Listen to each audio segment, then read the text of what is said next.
से पहले जिन बस्तियों को हमने हलाक किया वो ईमान नहीं लाती थी, तो क्या ये ईमान ले आएंगे? और हमने तुमसे पहले आदमी ही पैगंबर बनाकर भेजे जिनकी तरफ हम वही भेजते थे। अगर तुम नहीं जानते तो जो याद रखते हैं उनसे पूछ लो। और हमने उनके ऐसे जिस्म नहीं बनाए थे कि खाना न खाएं और न वो हमेशा रहने वाले थे। फिर हमने उनके बारे में अपना वादा सच्चा कर दिया तो उनको और जिसको चाहा नजात दी और हद से निकल जाने वालों को हलाक कर दिया। हमने तुम्हारी तरफ ऐसी किताब नाजिल की है जिसमें तुम्हारा तस्करा है, क्या तुम नहीं समझते?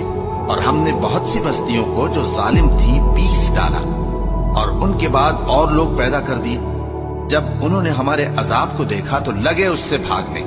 मत भागो और जिन नेमतों में तुम ऐशो आसाइश करते थे उनकी और अपने घरों की तरफ लौट जाओ, शायद तुमसे इस बारे में दरियाफ्त किया जाए। कहने लगे, हाय शामत, बेशक हम जालिम थे। तो वो बराबर इसी तरह पुकारते रहे यहां तक कि हमने उनको खेती की तरह काट कर और आग की तरह बुझाकर ढेर कर दिया।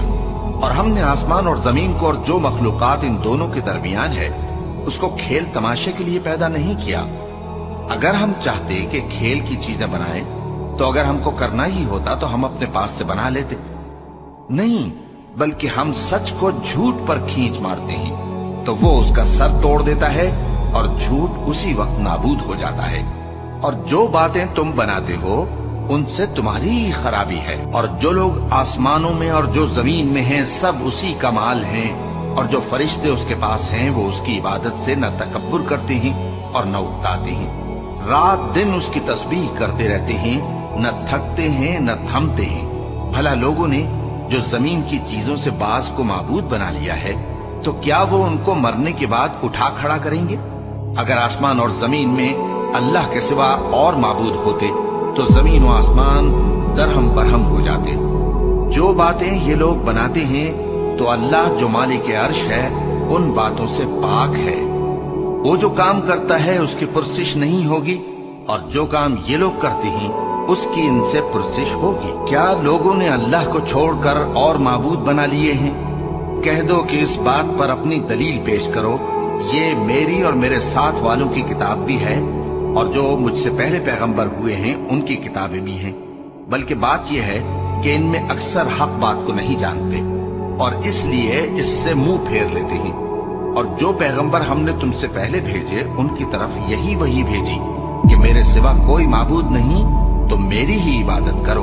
और कहते हैं कि रहमान बेटा रखता है, वो पाक है, उसके न बेटा है न बेटी, बल्कि जिनको ये लोग उसके बेटे बेटियां समझते हैं वो उसके इज्जत वाले बनते हैं। उसके आगे बढ़कर बोल नहीं सकते और उसके हुक्म पर अमल करते हैं। जो कुछ उनके आगे हो चुका है और जो पीछे होगा वो सबसे वाकिफ है। और वो उसके पास किसी की सिफारिश नहीं कर सकते मगर उस शख्स की जिससे अल्लाह खुश हो, और वो उसकी हैबत से डरते रहते हैं। और जो शख्स उनमें से ये कहे कि अल्लाह के सिवा मैं भी माबूद हूं तो उसे हम दोज़ख की सजा देंगे। जालिमों को हम ऐसी ही सजा दिया करते हैं।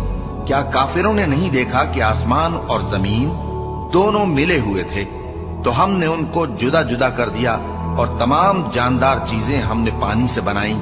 फिर ये लोग ईमान क्यों नहीं लाते? और हमने जमीन में पहाड़ बनाए ताकि वो लोगों को लेकर डोलने न लगे और उसमें कुशादा रास्ते बनाए ताकि लोग उन पर चलें। और आसमान को महफूज छत बनाया, इस पर भी वो हमारी निशानियों से मुंह फेर रहे हैं। और वही तो है जिसने रात और दिन और सूरज और चांद को बनाया। ये सब अपने अपने मदार में तैर रहे हैं। और ऐ पैगंबर, हमने तुमसे पहले किसी आदमी को बकाए दवाम नहीं बख्शा। भला अगर तुम मर जाओ तो क्या ये लोग हमेशा रहेंगे? हर शख्स को मौत का मजा चखना है और हम तुम लोगों को सख्ती और आसूदगी में आजमाइश के तौर पर मुब्तला करते हैं और तुम हमारी तरफ ही लौट कर आओगे। और जब काफिर तुमको देखते हैं तो तुमसे हंसी करते हैं कि क्या यही शख्स है जो तुम्हारे माबूदों का जिक्र बुराई से किया करता है, हालांकि वो खुद रहमान के जिक्र से मुनकिर है। इंसान कुछ ऐसा जल्दबाज है कि गोया जल्दबाजी ही से बनाया गया है। मैं तुम लोगों को अनकरीब अपनी निशानियां दिखाऊंगा तो तुम मुझसे जल्दी न करो। और कहते हैं कि अगर तुम सच्चे हो तो जिस अजाब की ये वईद है वो कब आएगा? ऐ काश काफिर उस वक्त को जाने जब वो अपने चेहरों पर से दोजख की आग को रोक न सकेंगे और न अपनी पीठों पर से और न उनका कोई मददगार होगा, बल्कि क़यामत उन पर यकायक आ वाक़े होगी और उनके होश खो देगी। फिर तो न वो उसको हटा सकेंगे और न उनको मोहलत दी जाएगी।